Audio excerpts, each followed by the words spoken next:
It is the 50th episode of the Bleav in Mets podcast, and we are here to react to the Mets taking another series, 2 out of 3 from the Miami Marlins, and we'll get you ready for a West Coast trip, not to Oakland, but to Sacramento to take on the A's. Chris Schubert, Jack McKessie back with you here once again on the show. Jack, a weird series. The Mets win their third straight series. They take 2 out of 3. You probably should feel good, but I think that last game leaves a little bit of a sour taste in some of our mouths, so we'll be here to break it all down. But how are you, my friend?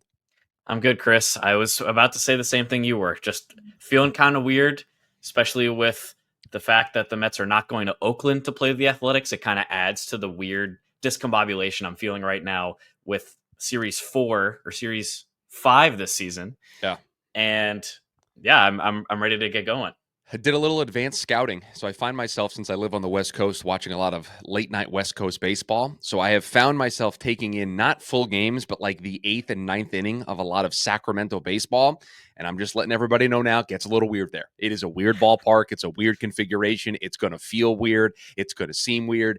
Keith or Ron, whoever's on the trip, they're going to call it Oakland a bunch of times. Just buckle up, get ready. It's going to be some Mets baseball after dark for those of my college football fans out there who enjoy some Pac-12 after dark. You're going to get some Mets baseball after dark, and the broadcast is going to be weird. But we'll get to that at the end of the program. Let's recap this 3-game series for the New York Mets that saw them take 2 out of 3, saw them at one point have a massive winning streak that was snapped in the final of the series, the finale of the series. But again, the Mets have won 3 straight series here and feel pretty good about themselves in the early part of the season. Much better story than they were telling last season. We'll start with the opener. It was Kodai Senga on the mound, and it was a rough start for Kodai Senga. Got some help from his defense and really settled down. And then it was a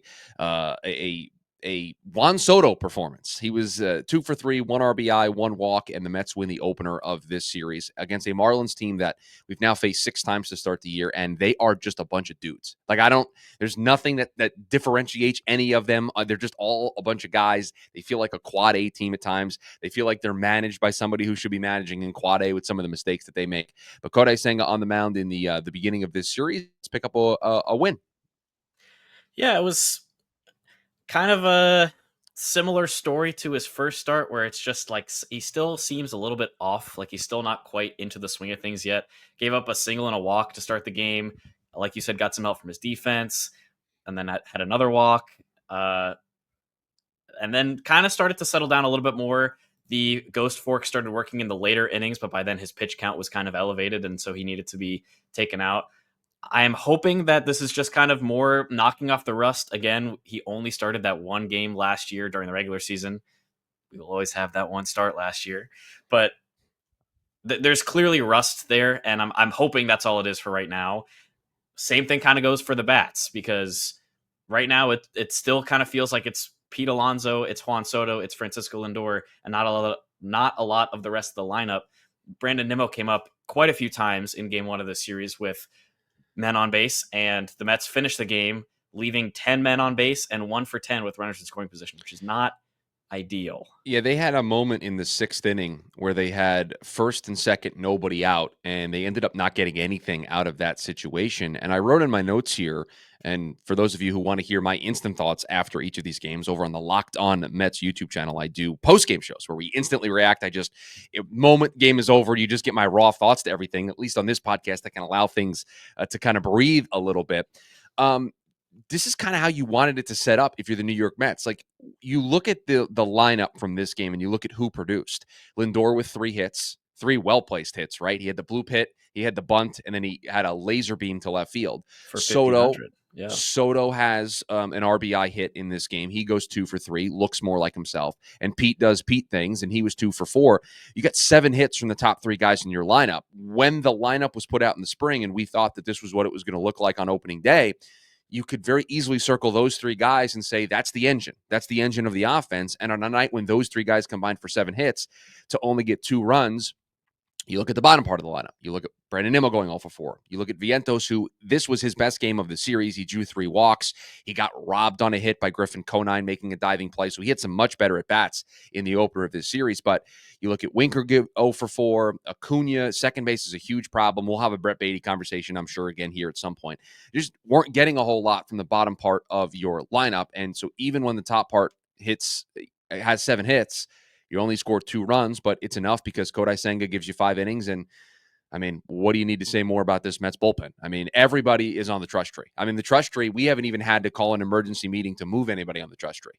I mean, maybe Edwin Diaz. We'll talk about the finale of this series at the end, but I'm not super worried about that. That is what it is. Yeah. But the trust tree overall, I feel really good about where everybody's at right now. And so when you have this elite bullpen, when you get 5+ innings from your starter, 2 runs is enough, and that's what happened here in the opener. Yeah, and I also want to touch on one thing from what I took away from this series, and it's not really going to show up in any of the box scores, but I'm really liking what I've seen from Hayden Sanger so far, filling in with Francisco Alvarez out. I texted you, Chris, after the first game. He had a caught stealing in the first inning, and then he ended up going 0 for 4, so his average was down to 182. But his last 2 balls in play were a expected batting average of 380 liner, and then a 650 expected batting average that also ended in a line out. So he's like making contact, he's making defensive plays, something that the Mets were sorely missing early last season in terms of holding runners once they get on base. And I'm wondering what the situation is going to be because Francisco Alvarez is starting his rehab assessment or rehab assignment rather, and Luis Torrens has been banged up. Sanger's filled in that role really nicely so far, and I wonder what the calculus is going to look like once Alvarez is healthy. How Luis Torrens and Sanger are fighting over that backup catcher role. Well, we know that the Mets prioritize defense with their backup catcher. They're not looking for somebody who can really swing it. They know what Alvarez provides in terms of offense. They want their backup catcher to provide them the defensive. I don't want to call it an upgrade, but they want somebody that's more defensive minded back there. And so far, Sanger has been as advertised. I mean, he has been really, really good defensively. Just solid, makes good plays, doesn't cost you anything back there. Just a solid all around player. And he's had a couple of games in this series where in that 9 spot, he's just a pesky guy up there. And anytime you get a hit from the 9 hole and it sets up Lindor and Soto in the top half, you're making it really difficult on the other team. And so I'll take singles into right field. I'll take little blue pits. I'll take you beating the ball out. Doesn't need to be doubles, doesn't need to be RBI hits. But as the 9 hitter, if you're getting on base for the top part of the lineup, that's when you turn a lineup over and you're able to really make a team pay because now Lindor has at bats with guys on. Soto has at bats with guys on. And now when those guys get a hit and you make a mistake to those guys, it's even more punishing. The second game of this series, for the second time this season, the Mets put up a 10 spot. Their offense breaks out in a big way.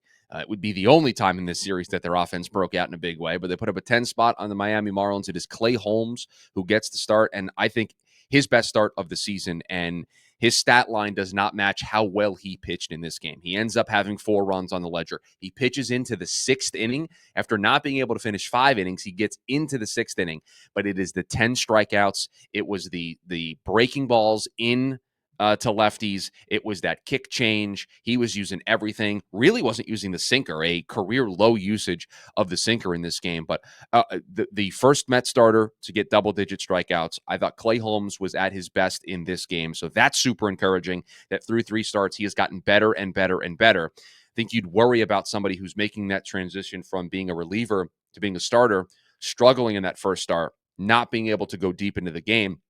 You worry about that affecting him and then it kind of spiraling.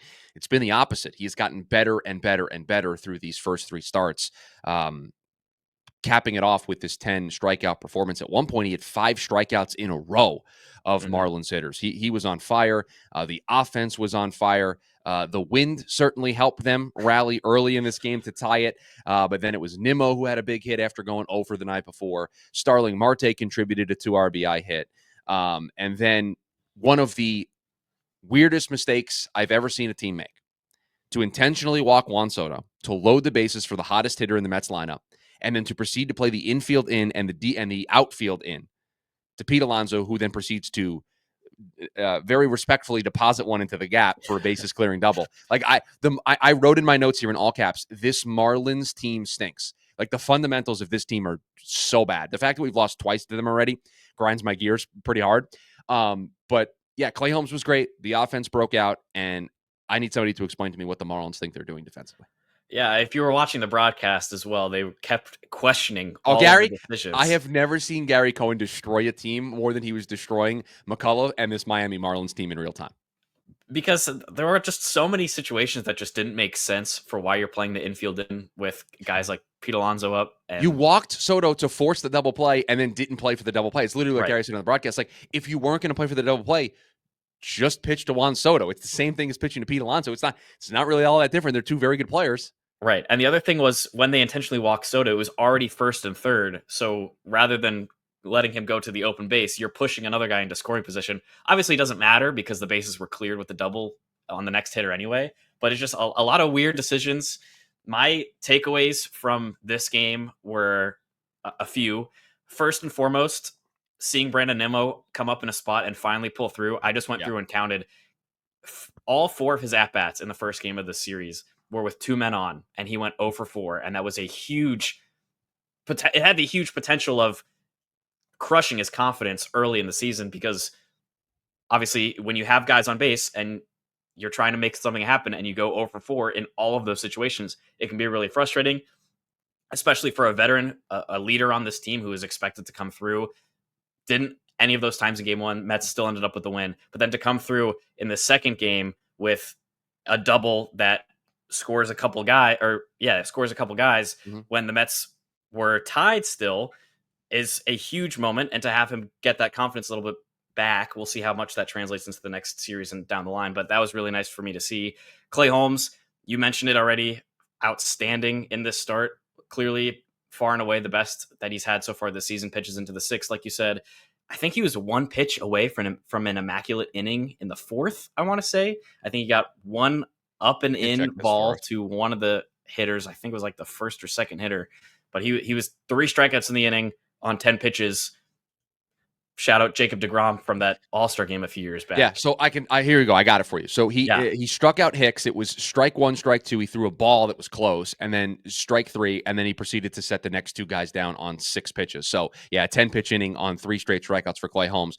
This was what it looked like in the spring, right? Like he seemed locked in. He seemed way more confident, and the Yeah. results followed. Again, I know what the stat sheet says. I know his ERA took a tick up because he gave up 4 runs, but easily his best start so far in a Mets uniform. Yeah. So Nimmo coming through was big. Holmes pitching the way he did was huge. Third, I want to put my hand up and apologize to Peter Morgan Alonso because I Yeah. was dead wrong about how this season is going to look for him. I was dead wrong about what the Mets approach should be with him this offseason. I have his baseball savant statcast page pulled up right now, Chris. Okay. He is in the 100th percentile Is that for good? X WOBA, That's good. X slugging, That's also good. average exit velocity, That's also great. and barrel percentage. He Yeah, is that also in the 99th percentile for hard hit percentage, the yep. 97th percentile for bat speed, the 94th percentile for K percentage. So he's Yeah. striking out less. So this is a really good point, and it's something that I want to harp on. This was the reason why, and you raised your hand, so I'll raise my hand and apologize for saying that Pete Alonso shouldn't have hit third. But this was the concern I had if he was going to hit third, that he was going to strike out too much, that there weren't going to be those productive at bats, that he wasn't just going to take his singles and doubles and he's going to be home run or bust. That has not been the case. And so if we are going to get rookie season Pete Alonso, the guy who hit 270, 280, you can put that guy in the 3 spot. Like that guy can be your 3-hole hitter because when Lindor and Soto are on the base paths, you're going to score them more often than not. If you have a guy that's going to hit 280 instead of a guy who's going to hit 220 but hit 40, 50 home runs. So this has just been so different for Pete. Super happy for him. I'm willing to admit that I was wrong in saying that he shouldn't have been the 3-hole hitter, but it's because of the material changes that he has made. He is laying off those pitches that we saw him last year flail at time and time again. How many occasions can you remember watching this team last year and you want to rip your hair out because Pete, a ball 3 feet outside, he's swinging at it for strike 3, and you're frustrated, he's frustrated, and the Mets miss on a scoring opportunity. They're just not doing that this year with Pete. Pete is taking advantage. He's had a great eye at the plate, and hopefully that continues. So, yeah, you don't change the top 3. It's Lindor, it's Soto, it's Alonso. What you do after that, I think, is up for a debate, up for interpretation, because nobody has really grabbed on to being the number 4 hitter or being the number 5 hitter. But those top 3, I think, are locked in. It's crazy to look at the numbers from last year compared to this year because I mentioned he's now in the 94th percentile for K percentage. to translate, he's striking out on just 9.8% of his at bats. That is a significant drop from last year when he was striking out 24.7% of the time. That is an unbelievable adjustment at the plate. He's locked in right now. Hopefully this continues for a big part of the season, but it also leads me to my next point, which Carlos Mendoza brought up after that second game, after the Marlins decided to walk Soto to face Pete Alonso. You said it didn't make sense at the time because Pete is red hot right now. But if that's the situation that teams have to find themselves in over and over for the rest of the season, Love it. man, do I want to face Juan Soto or do I want to face a locked in return to form Pete Alonso? There is a lot of really good potential for this lineup, and it's very, very scary.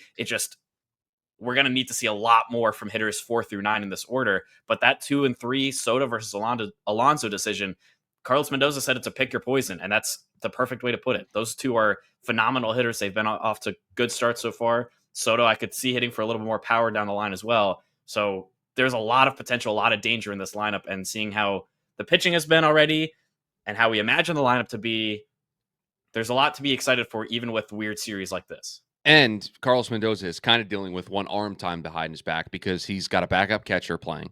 He doesn't have his starting second baseman.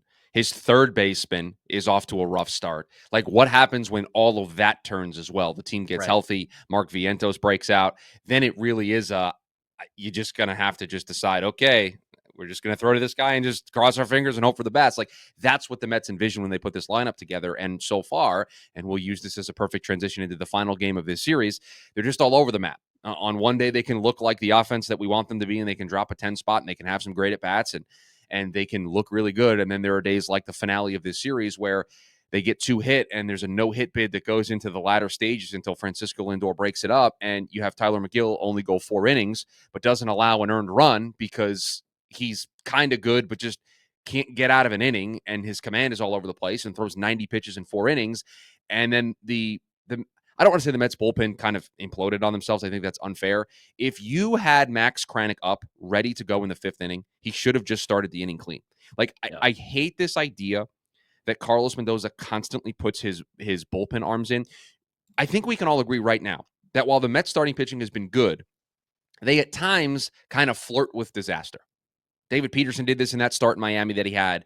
Tyler McGill does it pretty regularly. Clay Holmes did it early in his start. Kodai Senga did it early in the start in this series. They just kind of flirt with disaster. 2 outs, we're going to walk a guy. That's just a recipe for somebody to hit a 2-run home run, and now we're down 2-0, right? Mm-hmm. Tyler McGill in this game was flirting with disaster every single inning. He just could not get an inning clean. He could not get out of trouble. And so if you know that trouble is probably coming again, and you know that it's not a good gamble over and over and over again to give your relievers inherited runners, right? At some point, the dam is going to break, and they're going to let these runs in.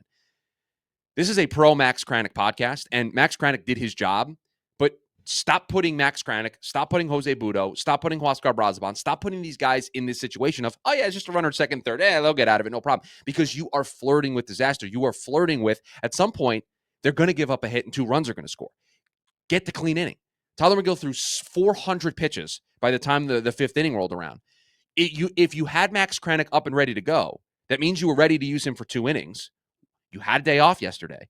Why not just use him for the 2 innings clean, where we've seen Max Kranick be able to thrive? He had 3 scoreless innings the other day on like 25 pitches. Like, he's been able to do this pretty well. Like, I don't know why you wouldn't, when you have these Swiss Army knife multi-inning relievers, give them a clean inning. It's basically an extension of your starting pitching staff anyway. It just felt like Carlos Mendoza is always, with starting pitching, too little too late to make the change. And he flirts with disaster, and they got burned. Now, they also got burned because they couldn't hit in this game. But I think that was the dam that broke, because you gifted the Marlins 2 runs because you didn't give Max Kranick a clean inning. It's weird because it almost feels like he's trying to force the starting pitchers to get depth because he knows how important it is down later in the later parts of the season. He knows how important it is for your bullpen to not be gassed. He knows that the starters, after last year's struggles with it, need to be getting depth into games, into the 5th, into the 6th innings. We saw it in the Blue Jays series with Peterson, who he left in inexplicably for a little bit too long and then had to turn to the bullpen. This finale, I texted you when it happened. I'm convinced Mendoza wants to test how far he can push Kranick with these situations he's putting him in every time. And like you said, Chris, he had him up. He was already throwing. He was getting warm. You just have to have Hefner go out for a pitching conversation, give him a little extra time, and then bring Kranick in. Instead, after two straight innings, I'm forget it. It was either 2 or 3 straight innings of McGill getting 2 outs and then letting on No, a batter. it was the third and the fourth. He had the first 2 outs and allowed a single in the third. The first 2 outs and allowed a single in the fourth. He wasn't able to have a clean inning. So when the fourth is over, you need to realize at this point, I got to make a change here. He's thrown a bunch of pitches. He can't get out of a clean inning. I'm going to get, because what happens is in the bottom of the fourth, you clearly make the decision, okay, I want to have Max Kranick ready for trouble. What the proposal that I'm making to Carlos Mendoza is, can we have that conversation 10 minutes before and get Max Kranick ready to just start the fifth cleanly? Because if you were going to go to him, that means you're going to ask him to give you 2 innings. If he comes in, if any of these relievers, Brazoban, Budo, Kranick, come in the 5th inning or the 4th inning, we know this is a multi-inning appearance. This is not just get 3 outs and move on with your life. So if you knew you were going to ask him, and it would be different, to your point about wanting to stretch these guys out and just really kind of forcing them to give you length. That's one thing when you play a stretch where you're playing day after day after day and there's no off days, which is coming for the Mets, where they're going to have to go to a 6-man rotation. I can understand it there. You had an off day. It's the finale of a series. You have an off day. So even if you use Max Kranick for 2 innings with the off day, he's probably available to give you something in the first game of the A series, and Budo would be ready to go. Brazoban would be ready to go. So you could give him the extra day in the first day of the Athletic series, and then have him ready in day 2. This is the one thing about Carlos Mendoza. He just always gets wrong. He left Griffin Canning in 1 batter too long in Houston. He just always seems to just kind of just flirt with disaster. Now, that being said, do we have disaster if Brett Baty doesn't make that error at second base? The world will never know. But we need to have the Brett Baty conversation, because this needs to be Luis Angel Acuna's spot until Jeff McNeil is back, and then Brady can get sent down and can get reps, because I am done with the Brett Baty experiment. It has not worked. His at-bats look terrible. He looks lost up there, and I think you are doing him more of a disservice by continuing to run him out there. He's just he's lost. Everything looks bad when he's at the plate. Like, he's taking. They also brought this up on the broadcast. A lot of the success that Baty had during spring training was because he was attacking early in the count. He was getting first pitch strikes and he was swinging at him. He was putting him in play. Right now, he is taking so many pitches that he finds himself in these 0-1, 0-2 holes and then starts swinging at everything. Like, he realizes, oh, shoot, I have to try to put the ball in play. Here comes a breaking ball. Oh, no, it's out of the zone, and I've swung through, and that was my only swing, and I struck out. Like, you've said it to me. I think you might have said it last episode. Like, everything just looks hard, difficult. Right, yeah, it's looks so like a challenge. Frustrating because of how locked in he looked during spring training, and this is the second time now where he's looked so good in the spring, and then once the regular season starts, it just seems like a mental thing. He's just not the player that he was. And I looked also at some of his clips from last season. Like, there were moments, like some very big doubles, a second deck home run. Like, he has the power, he has the potential. We saw it again in spring, but it's just, once this regular season has started, he's not been able to attack pitches the same way with the same enthusiasm that he was during spring training. And I don't know what to make of that. Acuna, I know you said that you want that to be his position. He has not been great either, frankly. I don't know what the solution is. I think it's just kind of wait for Jeff McNeil and hope that he's back to his second half of 2024 form when he returns from his injury. Yeah, you're going to play 13 games in a row starting tonight, because we're recording this podcast on Friday. So they're both going to get time. You're not going to give one guy 13 games worth of run. I know that. But I think the lion's share of the time needs to go to Luis Angel Acuna, because I think Brett Baty looks lost, and I can't have just at bats go to waste. I can't have it just be a black hole. And if Acuna plays 4 or 5 games in a row and he struggles, then maybe you can go back to Baty. I'm not committing to one guy. I just think you give Baty some opportunities to sit down. Maybe for whatever reason you're up big or down big in one of these games in the series, and you can get Baty a pinch hit appearance where it's a low pressure environment and he can come off the bench and try to give himself some confidence. But you start a 3-game series with the A's tonight, and you're going to play the A's. You're going to play 13 games in a row. They're both going to get time, and I think this is it. This is the last chance for Brett Baty to do something in a Mets uniform, because I think once he gets sent down, the Mets are going to look for other options if they need to put somebody in that spot. Before we get out of here, let's talk about This A series, 3 games starting tonight. Make that late night cup of coffee. Make sure you have the snacks ready to go. A 10:05 start time tonight for this Friday night game. Griffin Canning against JP Sears in the opener. David Peterson will go on Saturday. We do not know who is pitching for the A's. And then Sunday's pitching matchup just warms your heart as a Mets fan because it is Kodai Senga versus Luis Severino, and you hate to see Sevy.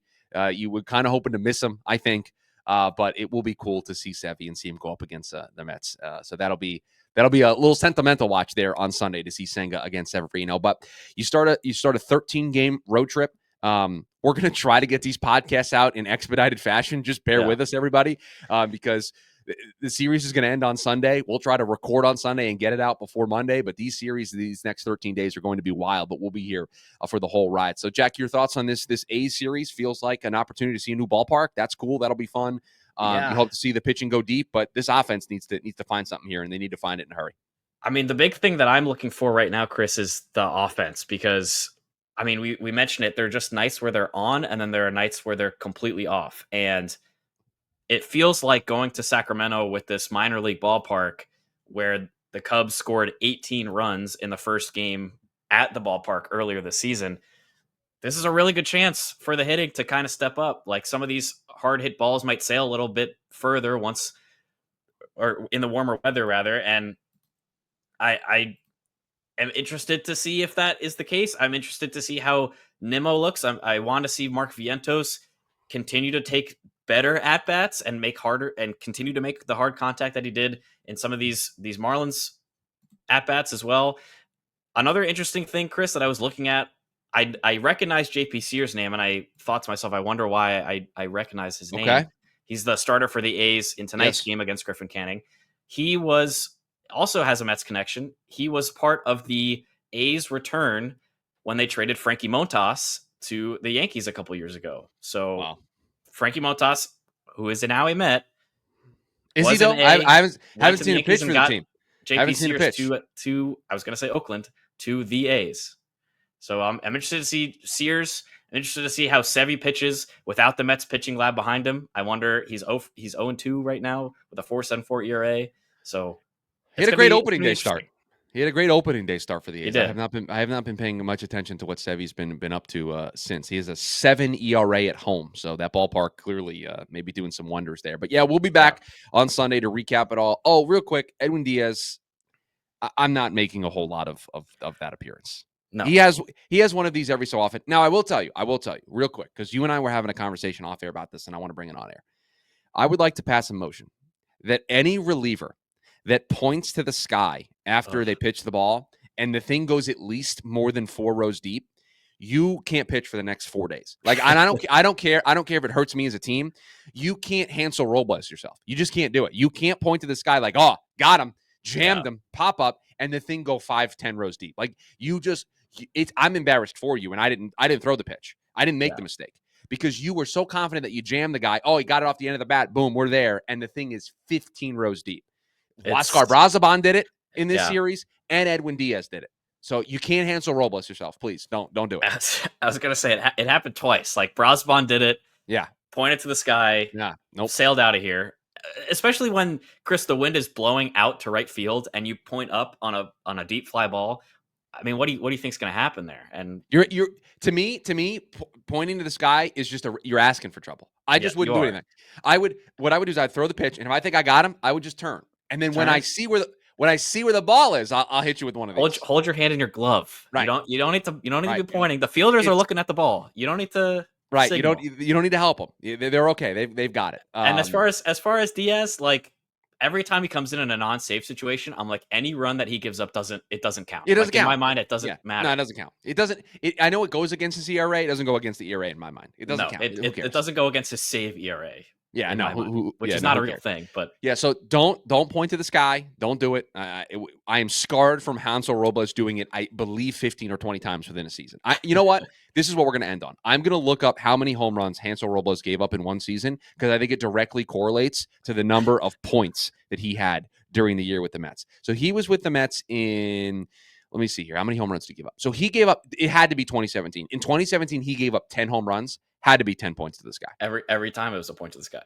10 home runs. I saw it when he went to the Angels. I saw some clips of him as the closer for the Angels pointing to the sky and allowing home runs. So it's a unique thing. It's a unique thing to him. He really liked pointing to the sky on balls that he gave up that were hit really hard. He gave up 32 home runs in 187 games as a New York Met. 28 points to the sky. I mean, it just somebody needs to do the research. I don't have the time to do the research. Can somebody out there do the research? All right, that is going to do it for us here on this edition of the Bleav in Mets podcast. We are back after this series concludes with the A's. Hopefully the Mets can find their offense during this 13-game swing, because with no off days, they are going to need to find that consistency if they are going to continue. What is a hot start? They're 8-4. This is not the way we were talking about this team last year. So they're off to a good start. They try to make it 4 series in a row. You continue to win series. That's going to set you up very well in August and September to be in the race for the National League East. So hopefully the Mets can keep that going. If you want to watch the video version of the show, just search Jack McKessie on YouTube, McKessy.